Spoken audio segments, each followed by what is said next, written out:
બાદમાં એનએસયુઆઈનું ઉગ્ર વિરોધ પ્રદર્શન અને જીકાસ પોર્ટલને લઈને એનએસયુઆઈએ અનોખો વિરોધ કર્યો. જીકાસ પોર્ટલની અંતિમ યાત્રા કાઢીને વિરોધ કરવામાં આવ્યો. આજ મુદ્દે સંવાદદાતા શુભમ ફોનલાઈન પર જોડાઈ ગયા છે. શુભમ, એનએસયુઆઈનું ઉગ્ર વિરોધ પ્રદર્શન અને એ પણ જીકાસ પોર્ટલને લઈને અનોખો વિરોધ કરવામાં આવ્યો. શુભમ,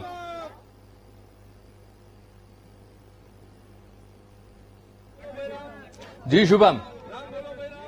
ચોક્કસ અંકુર, જે રીતની વાત કરવામાં આવે તો જીકાસ પોર્ટલ એટલે કે ડિજિટલ ઓનલાઈન છે તે એડમિશન માટેનું આ પોર્ટલ સરકાર દ્વારા બનાવવામાં આવ્યું છે, પરંતુ આ પોર્ટલને લઈ અનેક વખત વિદ્યાર્થીઓને સમસ્યાઓનો સામનો છે તે કરવો પડી રહ્યો છે. 22 થી 25 જેટલા રાઉન્ડ છે તે એડમિશનના પતી ગયા છે, છતાં પણ હજુ સરકારી કોલેજો અને યુનિવર્સિટીઓમાં 7,000 થી પણ વધુ જગ્યાઓ વિવિધ ડિપાર્ટમેન્ટમાં ખાલી પડી હોય ત્યારે એનએસયુ દ્વારા આજે અનોખો વિરોધ છે તે કરવામાં આવ્યો હતો.